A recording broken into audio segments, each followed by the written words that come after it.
नमस्कार सभी लोगों को। आज engineering science and engineering course में यूनिट 3 का जो पहला लेक्चर है वो सोलर एनर्जी पर आधारित है। इस लेक्चर में हम लोग जानेंगे कि सोलर एनर्जी क्या है, कितने प्रकार का सोलर रेडिएशन होता है और सोलर रेडिएशन हम लोग किस प्रकार से मेजरमेंट करते हैं। तो सोलर एनर्जी के इंट्रोडक्शन पार्ट में अगर हम देखेंगे तो solar energy is the most ancient source among the renewable energy sources. Renewable energy sources जितने भी हमारे, चाहे वो विंड एनर्जी हो, चाहे वो जियोथर्मल एनर्जी हो, इन सबसे ज़्यादा जो महत्वपूर्ण एनर्जी है वो सोलर एनर्जी है, क्योंकि लगभग कई गुना सोलर एनर्जी इस अर्थ पर मौजूद है और ये अन्य सभी रिन्यूएबल एनर्जी सोर्सेज की अपेक्षा बहुत ज़्यादा ही फ़ायदेमंद भविष्य में हो सकती है। It is true energy obtained by capturing heat and light from the sun. ये एक ऐसी एनर्जी है जो सूर्य से पृथ्वी को जो ऊर्जा मिलती है वो हमें हीट के रूप में मिलती है, प्रकाश के रूप में मिलती है। Solar energy has the greatest potential of all the sources of renewable energy and if only a small amount of this form of energy could be used. Solar energy जो है सबसे अधिक ग्रेटेस्ट पोटेंशियल एनर्जी है। ये renewable energy का बहुत ही अच्छा source है और केवल स्मॉल अमाउंट में ही हमको ये प्राप्त होती है। अगर हम स्मॉल अमाउंट में भी इसका प्रयोग कर सकें तो भविष्य में हमारा अन्य स्रोतों पर निर्भर नहीं होना पड़ेगा। It will be one of the most important supplies of energy specially when other sources in the country have developed. It is believed that with just 0.1% of the 75,000 trillion kilowatt hour of solar energy that reaches the earth, the plant's energy requirement can be fulfilled। ये जो हमारा 0.1% होता है, लगभग 75,000 trillion kilowatt hour solar energy हमारा जो है पृथ्वी पर पहुंचता है। तो solar energy is evidently available and has been utilised since long both as electricity and as a source of heat energy radiated by the sun. जो हमारा सूर्य से ऊर्जा मिलती है उससे हम इलेक्ट्रिसिटी तो जनरेट कर ही सकते हैं, साथ में उसके रेडिएशन से हमको हीट भी जनरेट करने में मदद मिलती है। तो energy radiated by the sun is electromagnetic waves of which 99% have wavelength in the range of 2.0 to 4.0 micrometre. जो एनर्जी हमारी सन से रेडिएशन के रूप में प्राप्त होती है वो इलेक्ट्रोमैग्नेटिक वेव्स के रूप में, जो कि 99% का जो वेवलेंथ होता है वो लगभग 2 से 4 माइक्रोमीटर की रेंज में होता है। Solar energy reaching the top of earth at atmosphere consist of about 8% ultraviolet, 46% visual light and 46% infrared radiation. तो हमारा जो अर्थ के बाहर का जो स्पेस होता है इसे हम एटमॉस्फेयर बोलते हैं या हम इसे सराउंडिंग्स भी बोल सकते हैं, उनमें हमारा जो है कई प्रकार की गैसेस होती हैं, तो उनमें भी जो सोलर का रेडिएशन है वो एब्जॉर्ब कर लिया जाता है। इसी के बेस पर हम इसको देखेंगे कि सोलर रेडिएशन क्या होता है। थोड़ा सा उसके बारे में हम लोग एक जानकारी बेसिक देखते हैं। सोलर रेडिएशन में जो हमारा जो एक अर्थ है, अर्थ ये है, देखिए अर्थ के चारों ओर एक एटमॉस्फेयर है, इसको हम बोलते हैं सराउंडिंग्स। ये हमारा सराउंडिंग्स है। सराउंडिंग्स में हमारे डिफरेंट टाइप्स ऑफ गैसेस भी हो सकती हैं, डस्ट पार्टिकल्स भी हो सकते हैं। जैसे सपोज मान लेते हैं डस्ट पार्टिकल्स हैं, इसके अलावा CO2 है, CO है, अनदर गैसेस, ढेर सारी गैसेस भी इसमें मौजूद होती हैं। तो जो सोलर रेडिएशन होता है तो इसके एटमॉस्फेयर, इस एटमॉस्फेयर जिसे हम एटमॉस्फेयर बोलते हैं, इस एटमॉस्फेयर का जो बाहरी हिस्सा है उसे हम बोलते हैं टेरेस्ट्रियल रीजन। ये जो हिस्सा आप देख रहे हैं इधर का पूरा ये वाला, इसे हम बोलते हैं टेरेस्ट्रियल रेडिएशन या रीजन, क्योंकि यहाँ से जो सूर्य की एनर्जी होती है, सूर्य का मतलब जो प्रकाश हमारा मिलता है वो हमारा कई प्रकार का रेडिएशन मिलता है, जिसे हम डायरेक्ट रेडिएशन या डिफ्यूज रेडिएशन भी कहते हैं। तो अगर हम उसको बाद में चर्चा करते हैं तो जो टेरेस्ट्रियल रेडिएशन होता है, टेरेस्ट्रियल रेडिएशन ये जो है हमारा उस एटमॉस्फेयर को भेदता हुआ सीधे अर्थ सरफेस पे पहुंच जाता है। इसे हम टेरेस्ट्रियल रेडिएशन बोलते हैं।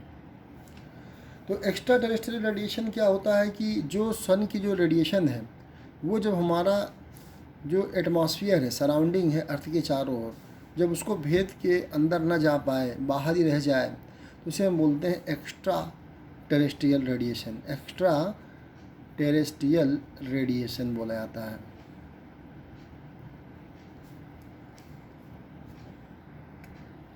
सन से जो रेडिएशन हमें प्राप्त होती है वो हमारा दो तरह से हो सकती है, डायरेक्ट और डिफ्यूज रेडिएशन। डिफ्यूज रेडिएशन उसे कहते हैं जैसे सपोज मान लीजिए यहाँ पे हमारे डस्ट पार्टिकल्स हैं और सन से रेडिएशन आती है, उससे कुछ रिफ्लेक्टेड हो सकते हैं या डायरेक्ट ना करके फिर वो अर्थ एटमॉस्फेयर में प्रवेश करते हैं। This radiation is known as diffuse radiation.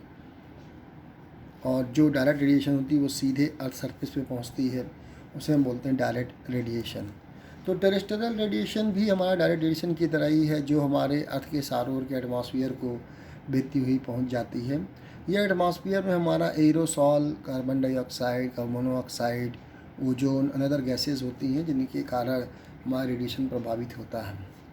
तो ये हमारा जो है कुछ इसमें अर्थ के ऊपर कुछ जो अभी हम लोगों ने स्ट्रक्चर देखा रेडिएशन किस तरह से होता है सौर की, तो उसके बारे में है ये। तो यहाँ पर यही चीज़ बताया गया है कि technology has provided a number of ways to utilise the abundant resource. बहुत ढेर सारी टेक्नोलॉजीज़ हैं जिस रेडिएशन का प्रयोग हम लोग कर सकते हैं। अभी हम सोलर रेडिएशन की ज्योमेट्री को स्टडी करते हैं। Solar geometry and solar radiation. The sun is a 1.39 into 10⁵ kilometre diameter sphere. कहीं कहीं पर ये लगभग हमारा 1.6 10⁴ किलोमीटर डायमीटर भी पढ़ा जाता है। बेसिकली 1.39 10⁵ किलोमीटर डायमीटर स्फीयर का है, compressed of many layers of gases. जो सन की जो हमारी रेडियस है वो 1.39 10⁵ किलोमीटर है, जिसमें विभिन्न प्रकार की गैसेस हैं, जिनके सेंटर में विभिन्न प्रकार के रिएक्शंस होते हैं, जिसमें नाभिकीय संलयन हम बोलते हैं, जहाँ पर प्रोटियम, ड्यूटेरियम ये आपस में मिलकर के हीलियम में कन्वर्ट होते हैं, लॉट ऑफ एनर्जी रिलीज़ करते हैं।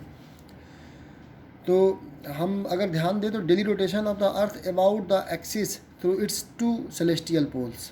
चूँकि जो हमारा जो अर्थ है वो 2 सेलेस्टियल पोल्स पर होता है, which is perpendicular to the equator but it is not perpendicular to the plane of the earth's orbit. जो इनर मोस्ट रीजन होता है हमारा कोर, उसका टेम्परेचर होता है हमारा 8 into 10⁶ kelvin to 10⁶ 4 into 10⁶ kelvin. और सेंटर ऑफ द सन जो होता है हमारा वहाँ पे 20 इंटू 10⁶ केल्विन तक का हमारा टेम्परेचर वहाँ पे सूर्य में पाया जाता है। सेंटर में कम होता है, बाहर के साइड ज़्यादा होता है, लगभग वो 40 इंटू 10⁶ केल्विन तक का होता है। The rate of emission from the sun is 3.8 into 10⁻23 kilowatt. जो सन से एनर्जी रिलीज़ होती है वो लगभग 3.8 इंटू 10⁻23 किलोवाट है। So the solar energy is the world most abundant permanent source of energy. इसीलिए सोलर एनर्जी को सबसे ज़्यादा प्रभावशाली एनर्जी और टिपिकल एनर्जी के रूप में माना गया है। The amount of solar energy intercepted by the earth planet is 5000 times greater than the sum of other inputs of this amount। कहने का मतलब हो गया कि जो हमारा अनदर सोर्स ऑफ एनर्जी है उसके करीबन 5000 गुना ज़्यादा ये सूर्य की ऊर्जा है जो अर्थ सरफेस पे हमको प्राप्त होती है। तो सम ऑफ द कुछ इनपुट्स होती है, जैसे मान लीजिए जैसे हम लोग बात कर रहे थे कि सूर्य की ऊर्जा पूरी तरह से पृथ्वी पर नहीं पहुंच पाती है, उसमें से 30% रिफ्लेक्टेड टू स्पेस में ही रिफ्लेक्ट हो जाती हैं। 47.1% is converted into low temperature heat. जो 47% लगभग है वो सभी लो टेम्परेचर हीट में कन्वर्ट हो जाती हैं and re radiated to space, और फिर से स्पेस में वापस लौट जाती हैं। सपोज जैसे यहाँ से कुछ रेडिएशन आया, वहाँ स्पेस तक आते ही यहीं से रेडिएशन वापस हो गया, जिन्हें हम इंफ्रारेड रेडिएशन के रूप में कह सकते हैं। इंफ्रारेड अवरक्त प्रकाश की किरणों में कह सकते हैं। कुछ जो है अपना एनर्जी खो करके कुछ, क्योंकि कुछ मात्रा में एब्जॉर्ब हो जाती है, जैसे मॉइस्चर है या फिर एरोसॉल है या जितने भी लेयर हैं वो सभी क्या करते हैं कि सूर्य की रेडिएशन को एब्जॉर्ब कर लेते हैं। तो लगभग जो है हमारा 30% तो रिफ्लेक्ट हो गया और 47% जो है लो टेम्परेचर हीट में कन्वर्ट हो जाता है और फिर से स्पेस में ही वापस लौट जाता है। और जो 22.5 powers of the evaporation precipitation, जो 22.5 यानी लगभग 23% जो हमारी एनर्जी है, सूर्य की रेडिएशन है, वो वेपोरेशन में, प्रेसिपिटेशन में, साइकिल्स ऑफ द बायोस्फीयर में कन्वर्जन में ही यूज़ हो जाती है। तो लगभग 0.5% is represented in the kinetic energy of the wind and waves and in photosynthesis stages in plants. तो लगभग फोटोसिंथेसिस में 0.5 एनर्जी का यूज हमारा सूर्य का प्रकाश का फोटोसिंथेसिस में प्रयोग हो पाता है। तो हम लोग कुछ और इसकी स्टडी करेंगे, तो सूर्य के बारे में थोड़ा सा और अर्थ के सरफेस से और इसमें क्या चेंजेस होते हैं और उसमें कौन कौन से एंगल हैं, किस तरह से हम उसको मेजर कर सकते हैं सूर्य का रेडिएशन, इसको भी हम देखने का प्रयास करेंगे। यहाँ जो आप फिगर देख रहे हैं ये एक अर्थ सरफेस है, ठीक है, और ये ऑर्बिट है जिसपे हमारा जो है ये मूव करता है। चूँकि ये अर्थ का हमेशा जो है एक सर्कुलर मोशन में नहीं होता है, क्योंकि अपनी एक्सिस पे रोटेट करते हुए भी ये अर्थ के सूर्य के चारों ओर इक्लिप्स फॉर्म में रोटेट करता है। तो ये दो पोल होते हैं, नॉर्थ एंड साउथ, और अगर हम देखेंगे इसे हम बोलते हैं रोटेशन एक्सिस, और ये हमारा जो है साउथ पोल है, इसे हम सेलेस्टियल पोल साउथ बोलते हैं, इसे नॉर्थ सेलेस्टियल पोल बोलते हैं। इसको अभी हम बाद में भी चर्चा करते हैं, तब तक हम कुछ बेसिक चीज़ें और आपको बता दें। अच्छे से समझ में आ गई होंगी। अब हम लोग चल आइए हम लोग रेडी करते हैं कि हमारा ये जो है एक अर्थ है, अर्थ के जो सेंटर का जो पार्ट है, अगर हम इसका फिगर ध्यान से देखेंगे तो ये जो हमने एक बना रहे हैं ये हमारा कहलाता है इक्वेटर, इसे हम बोलते हैं इक्वेटोरियल प्लेन बोला जाता है। अगर हम इसको, अगर हेमीस्फीयर हमारा जो है इसके ऊपर का हिस्सा हमारा अलग हेमीस्फीयर होगा, नीचे का हिस्सा अलग हेमीस्फीयर होगा, और इस सेंटर से जो हमारे दो डायरेक्शन जो होते हैं वो हमारा एक है नॉर्थ और एक है साउथ, इधर वाले को हम बोलेंगे ईस्ट और इधर वाले को बोलेंगे वेस्ट, ये चार डायरेक्शन है। तो अगर हम देखेंगे जो इधर एक हमारा इक्वेटोरियल प्लेन पर एक पॉइंट है इस जगह पर, वो हमारा कहलाता है ग्रीनविच पॉइंट या ग्रीनविच मेरिडियन बोलते हैं। अभी इसको हम लोग चर्चा करेंगे। मेरिडियन वो पॉइंट होते हैं जो वर्टिकली होते हैं, उन्हें मेरिडियन पॉइंट्स बोलते हैं। तो ग्रीनविच पॉइंट वास्तव में यूएस में इंग्लैंड का एक बिंदु है जहाँ पर लगभग हम 0 डिग्री स्टडी करते हैं, क्योंकि हमको एक रेफरेंस के लिए लेना पड़ता है जिसकी सहायता से हम लोग और स्टडी करते हैं। तो एक 0 डिग्री हमारा एक रेफरेंस के रूप में यूज किया जाता है। तो ये जो हिस्सा हमारा इक्वेटोरियल प्लेन कहलाता है। इक्वेटोरियल प्लेन के ऊपर के हिस्से में अगर हम इस तरह से देखेंगे तो ये भी एक प्लेन है, इसमें ये जो हमारा पार्ट है इसे हम बोलते हैं ट्रॉपिक ऑफ कैंसर।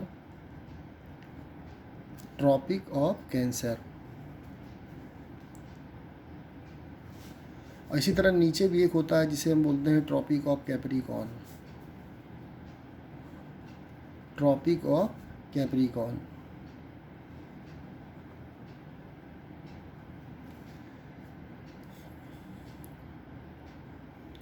इस तरह से हम एक पाथ बनाते हैं जिसे हम मेरिडियन बोलते हैं।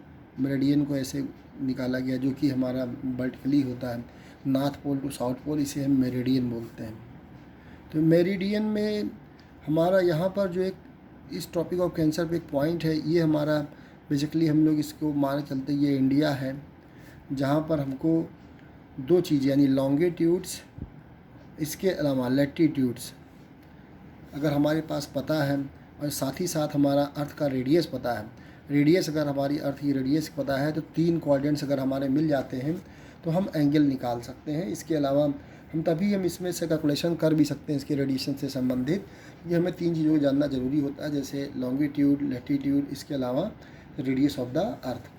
तो रेडियस ऑफ द अर्थ हम लोग जानते हैं कि लगभग इसका होता है 0.65 × 10⁴ किलोमीटर। तो रेडियस तो नोन होती है। इसके अलावा जहाँ ज़रूरत है हमको लॉन्गिट्यूड जिसे हम एल से रिप्रेजेंट करते हैं और लैटिट्यूड जिसे हम फाई से रिप्रेजेंट करते हैं। बेसिकली जो इंडिया का जो पॉइंट है इसे हम अगर डिनोट करें तो एल फाई, ये हमारा एक इलाहाबाद का सेंटर है। तो इलाहाबाद में अगर हम देखेंगे तो इसको हम मान के चलते हैं कि जो हमारा लैटिट्यूड होता है, इलाहाबाद के लिए एक हमारा रेफरेंस सेंटर होता है जिसे हम लेते हैं। तो लैटिट्यूड हमारा जो फाई होगा वो 23.5 डिग्री नॉर्थ होता है, जबकि लॉन्गिट्यूड जो होता है, लॉन्गिट्यूड जिसे हम एल से रिप्रेजेंट करते हैं, ये हमारा 82.5 डिग्री ईस्ट होता है। तो लॉन्गिट्यूड और ये लैटीट्यूड ये हम बेसिकली अपने एक रेफरेंस पॉइंट यानी ग्रीनविच पॉइंट से लेकर के ये मेजर करते हैं। अगर उसके दाहिनी तरफ चलते हैं, अगर हम देखेंगे तो नॉर्थ साइड में 23.5 हमारा लैटीट्यूड होता है, जबकि ईस्ट में हमारा जो है लॉन्गिट्यूड हम लोग निर्धारित करते हैं। ये पोल हमारा जो है साउथ पोल कहलाता है और ये हमारा नॉर्थ पोल कहलाता है। ये ट्रॉपिक ऑफ कैंसर और ट्रॉपिक ऑफ कैप्रिकॉर्न है।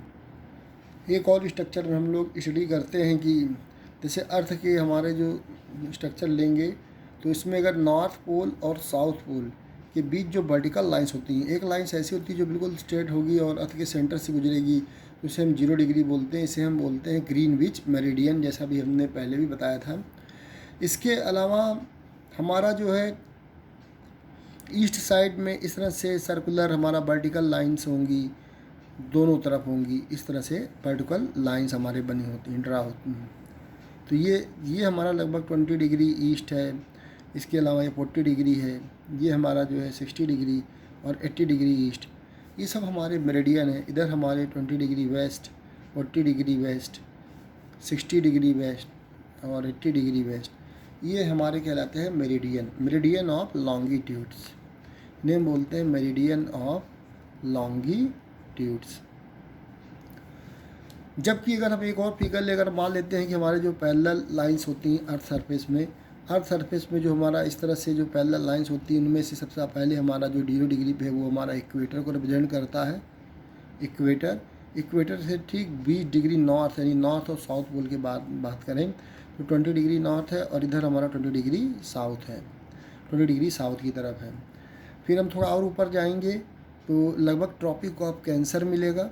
ट्रॉपिक ऑफ कैंसर ये होता है हमारा 23 डिग्री 27 मिनट यानी नॉर्थ साइड में। इसी तरह इसे हम बोलते हैं Tropic of Cancer, Tropic of Cancer. जबकि दूसरी तरफ हमारा ठीक 20 डिग्री साउथ के ऊपर ही ट्रॉपिक ऑफ कैप्रिकॉर्न होता है, ट्रॉपिक ऑफ कैप्रिकॉर्न। इसकी भी वैल्यू अगर हम देखेंगे तो 23 डिग्री 27 मिनट साउथ में लेते हैं। इसके ठीक ऊपर का हिस्सा अगर हम लेंगे तो 40 देन 60, इसे हम आर्कटिक सर्किल बोलते हैं। इधर आर्कटिक सर्किल और इधर का हिस्सा हमारा नॉर्थ पोल कहलाता है और ये हिस्सा हमारा साउथ पोल कहलाता है। तो इसे हम बोलते हैं parallel of latitude, parallel of latitude, इसे पैरेलल ऑफ लैटीट्यूड्स बोलते हैं। जबकि हमारा जो ये जो वर्टिकल लाइंस है ये हमारा मेरिडियंस को शो करती हैं, मेरिडियंस ऑफ लॉन्गिट्यूड्स, और जो पैरेलल लाइंस होती हैं उन्हें हम बोलते हैं लैटीट्यूड्स। तो इसमें हमारा Tropic of Cancer and tropic